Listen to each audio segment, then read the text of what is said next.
বিশ্বের সকল মানুষের জন্য খাদ্য নিরাপত্তার লক্ষ্য নিয়ে দুবাইতে শুরু হয়েছে গালফ ফুড মেলা। বিশ্বের ১৯০টি দেশের প্রায় ৮,৫০০ প্রতিষ্ঠান এই মেলায় অংশ নিয়েছে। বাংলাদেশ থেকে এবার ৩৪টি প্রতিষ্ঠান নিজেদের প্রস্তুতকৃত খাদ্যপণ্য নিয়ে হাজির হয়েছে এই মেলায়।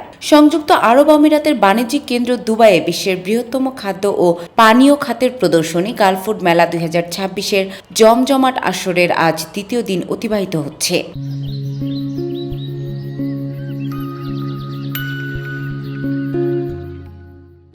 জমকালো আয়োজনের মধ্য দিয়ে সোমবার শুরু হয়েছে এই মেলার ৩১তম আসর। দুবাই ওয়ার্ল্ড ট্রেড সেন্টার এবং এক্সপো সিটির দুবাই এক্সিবিশন সেন্টারে একযোগে আয়োজিত ৫ দিনব্যাপী এই মেলায় উপস্থিত দর্শনার্থী, ক্রেতা, বিক্রেতা সহ সংশ্লিষ্ট সকলের মনোযোগ এখন আগামীর খাদ্য নিরাপত্তার দিকে। মেলার উদ্বোধনী দিনে এক্সপো সিটির দুবাই এক্সিবিশন সেন্টারে অবস্থিত বাংলাদেশ প্যাভিলিয়নের আনুষ্ঠানিক উদ্বোধন করেন সংযুক্ত আরব আমিরাতে নিযুক্ত বাংলাদেশের রাষ্ট্রদূত তারেক আহমেদ। এবারের আসরে বিশ্বের ১৯০টিরও বেশি দেশের প্রায় ৮,৫০০ শীর্ষস্থানীয় প্রতিষ্ঠান অংশ নিয়েছে। বৈশ্বিক এই প্রতিযোগিতায় বাংলাদেশের শক্ত অবস্থান জানান দিতে মেলায় অংশ নিয়েছে দেশের খ্যাতনামা ৩৪টি রপ্তানিকারক প্রতিষ্ঠান। গালফ ফুডকে বলা হয় দুনিয়ার সবচেয়ে বড় বা পৃথিবীর সবচেয়ে বড় ফুড অ্যান্ড বেভারেজ একটা ফেয়ার হিসেবে পরিগণিত করা হয়। তো এইবারের মেলাতে ঠিক প্রতি বছর যেভাবে বাংলাদেশ থেকে আমাদের যে সমস্ত প্রক্রিয়াজাত খাদ্য প্রস্তুতকারী যে সমস্ত প্রতিষ্ঠান আছে তারা অংশগ্রহণ করে থাকেন, গত কয়েক বছর ধরে অংশগ্রহণ করছেন। এবছরও বাংলাদেশ থেকে ৩৪টি প্রতিষ্ঠান অংশগ্রহণ করেছেন। বাংলাদেশের যে সমস্ত স্বনামধন্য প্রতিষ্ঠান আছে যারা বিদেশে বাংলাদেশের প্রক্রিয়াজাত খাদ্য প্রেরণ রপ্তানি করে থাকেন, তারা এই অনুষ্ঠানে অংশগ্রহণ করেছেন।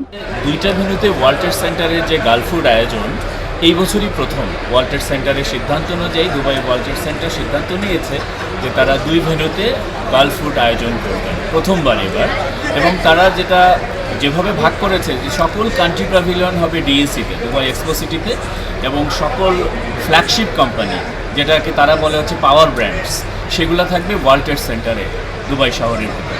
সো তাদের সিদ্ধান্ত অনুযায়ী সকল কান্ট্রি প্যাভিলিয়ন এখানে, এবং আপনি জানেন যে এখানে প্রায় ১০০টার ওপরের দেশের কান্ট্রি প্যাভিলিয়ন এই ডিএসিতে আছে। সুতরাং এটা একটা নতুন পরিসরে আয়োজন হলেও এটা ওয়ার্ল্ড ট্রেড সেন্টার যেটা বলছে যে তাদের এই আয়োজনটা হচ্ছে ১০০% গ্রোথ। ১০০% গ্রোথ হচ্ছে যে তারা দুই ভেন্যুতেই করছে ফুল প্লেসে। বাংলাদেশ প্যাভিলিয়নে এবার প্রাধান্য পেয়েছে প্রক্রিয়াজাত খাদ্যপণ্য, হিমায়িত খাবার, মশলা, চাল, জুস এবং কৃষিভিত্তিক বিভিন্ন মূল্য সংযোজিত পণ্য। বর্তমানে বাংলাদেশের কৃষিপণ্য বিশ্বের ১৫০টিরও বেশি দেশে রপ্তানি হচ্ছে। রপ্তানির ঝুড়িকে কেবল পোশাক খাতের ওপর নির্ভর না রেখে বৈচিত্র্যময় করতে এই কৃষি ও খাদ্য প্রক্রিয়াজাতকরণ খাতটি অন্যতম প্রধান হাতিয়ার হিসেবে দেখছেন সংশ্লিষ্টরা। গালফ ফুড মেলায় অংশগ্রহণের ফলে বাংলাদেশের উদ্যোক্তারা বিশ্বের বিভিন্ন প্রান্তের পাইকারি ও খুচরা বিক্রেতাদের সাথে সরাসরি B2B নেটওয়ার্কিং করার সুযোগ পাচ্ছেন। এটি কেবল নতুন রপ্তানি আদেশই নিশ্চিত করবে না, বরং বিশ্ববাজারে বাংলাদেশের হালাল ও অর্গানিক পণ্যের ব্র্যান্ডিং আরও শক্তিশালী করবে। আমিরাতে নিযুক্ত বাংলাদেশের রাষ্ট্রদূত বলেন, সরকারের সঠিক নীতিমালা ও উদ্যোক্তাদের উদ্ভাবনী উদ্যোগের সমন্বয়ে আন্তর্জাতিক মান বজায় রেখে বাংলাদেশ বিশ্ব খাদ্য বাজারে অচিরে বড় অংশীদার হিসেবে আবির্ভূত হবে। সরকারের সঠিক নীতিমালা ও উদ্যোক্তাদের উদ্ভাবনী উদ্যোগের সমন্বয়ে আন্তর্জাতিক মান বজায় রেখে বাংলাদেশ বিশ্ব খাদ্য বাজারে অচিরে বড় অংশীদার হিসেবে আবির্ভূত হবে।